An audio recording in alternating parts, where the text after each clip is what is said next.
Baik, Assalamualaikum warahmatullahi wabarakatuh. Saya Dr. Yan Permadi, SPOG MKes.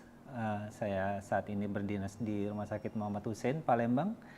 Jadi saya akan memberikan sedikit masukan mengenai apa itu postcoital bleeding atau perdarahan pada saat berhubungan badan. Jadi yang sering ditanyakan di klinis tempat praktek, apakah postcoital bleeding itu bisa disangkut pautkan dengan angka kejadian kanker serviks, ya.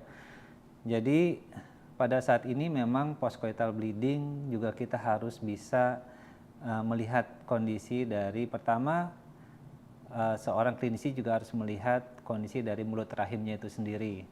Apakah ada massa ataupun pertumbuhan jaringan di mulut rahim ataukah tidak gitu ya. Jadi postcoital bleeding itu memang selain disangkut pautkan dengan kanker serviks, jadi bisa juga disangkut pautkan pertama dengan adanya angka kejadian polip serviks ataupun angka kejadian pendarahan uterus yang lainnya seperti itu ya. Jadi tidak hanya bisa disangkut pautkan dengan kanker serviks itu sendiri.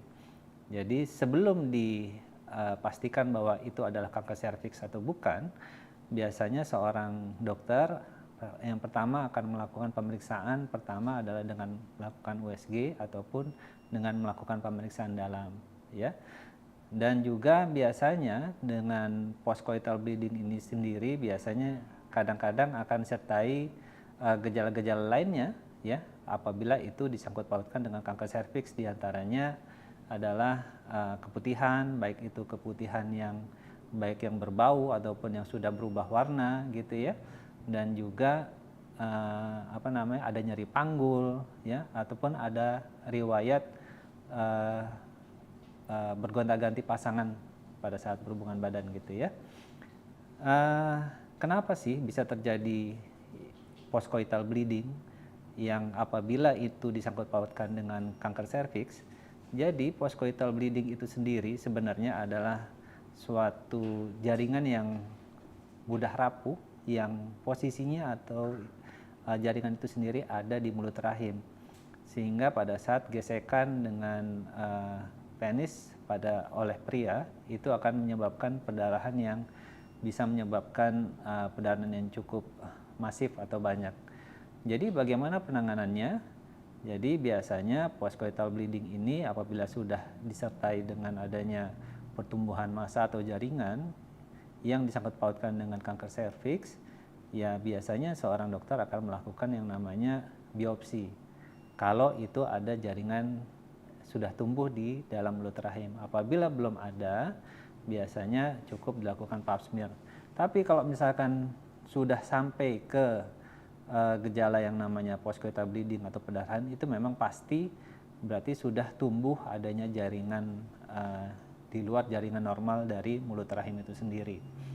Dan biasanya setelah melakukan biopsi ataupun pemeriksaan patologi anatomi, apabila hasil patologi anatomi sudah keluar, barulah seorang klinisi ataupun dokter itu bisa mendiagnosa apakah ini sebuah atau mengarah ke keganasan dari mulut rahim itu sendiri. Jadi untuk teman-teman atau ibu-ibu di sana, apabila sudah menemukan gejala-gejala seperti postcoital bleeding atau perdarahan pada saat berhubungan badan, jangan dianggap remeh, langsung cepat melakukan pemeriksaan ke fasilitas kesehatan terdekat untuk bisa cepat ditangani. Baik, demikian dari saya. Wassalamualaikum warahmatullahi wabarakatuh. Download Tribun X sekarang. Menghadirkan lokal menjadi Indonesia.